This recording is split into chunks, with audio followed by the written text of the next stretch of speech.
anova sarkar anova government lakre amuk Sila army sing laibase cookie sing muna every night laaga guard tawbiba akhoi naga na bunker macha ama saraga laibado thugai biba Assam rifle na sida na cookie sing laiba yum ama ni khakta lairaga village ko bu sai chibu village ro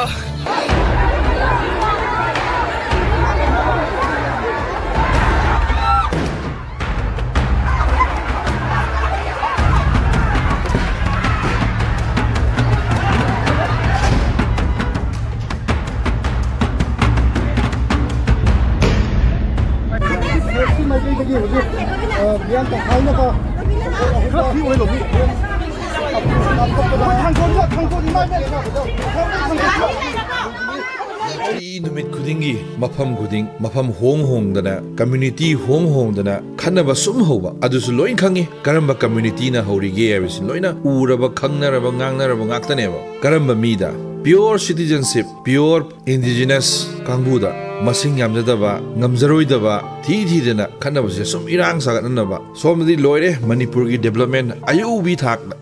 thakta sarkar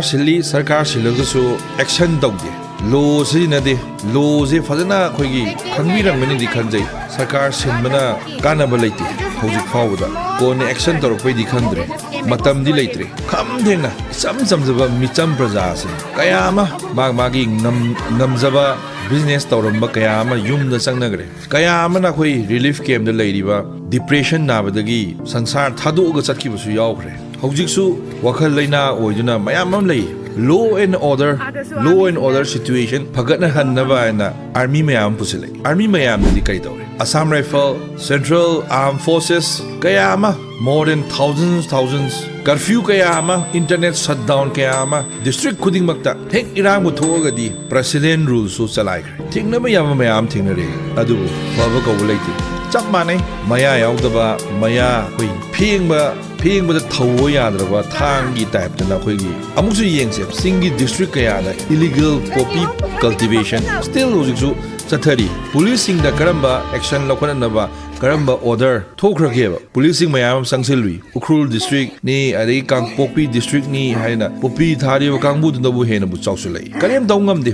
policing aduna ari matai poppy cultivation digi kari kani opium puthokani heroin puthokani praja singda maru phangna region pirakani opium heroin ari poppy thari basina yumgi manap choba chobi magi leiriba masa sing thagnaba atopa source of income later bagini haidna region ama excuse ama adum pi lainaba is it chumro madubu poppy amadi heroin opium puthoiba dugi marumda amuk kari tawre funding arms groups mayam linkale shoe groups government gi funding mayam la bakhugi kanai zikadai waida makhoina kanai zikadai waino environment amadi society asida tam kai khoigi wahan mane praja singda machet ta leiriba problem mayam asida khoigi manipur gi hojik sana khonabada manipur ga je khoigi mangjil tharaga world thakta boxing champion lorpa international football players mayama talented artists and scholars mayama laijabi thakta hone community singna adum mateng pangi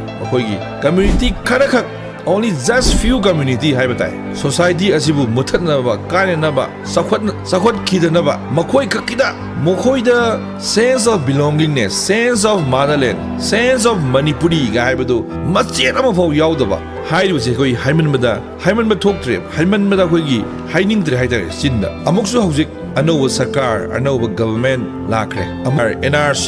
census praja singna hairi NRC government hairi SIR then census SIR sina muk special intensive revision election commission gi matung ina election commission of India gi matung ina achumba voting rights achumba citizenship or siraba miyoi sing nam khatokiba lawtokiba achumba address achumba maming magi kanaba mayam lei accurate oiba voter list adu same si adu yai yes vote yam naksala e mathang 2027 da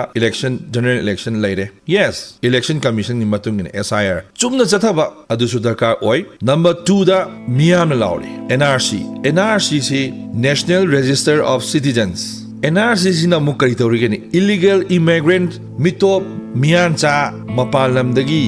mitop changsilakpa kangbu singse khatokpane akhoi gi Manipur manungsida hairiba pochi Assam da irai lai na ngarna na tawre Assam da phan chathagre it's depend upon their government gi matung ina chathagre ni identify illegal immigrant right of legal citizens government planning security and border control citizens receive government benefits NRC gi matung ina government kanaba benefit pidiba singdo chap chabado citizenship mioi misak sing family du da phangdoi na aduna ta bida illegal immigrant sing du da government pithar liba saruk to sakthung du mogoi da phangradi to em loide because mathang da laktoi si census ji mikok thi bane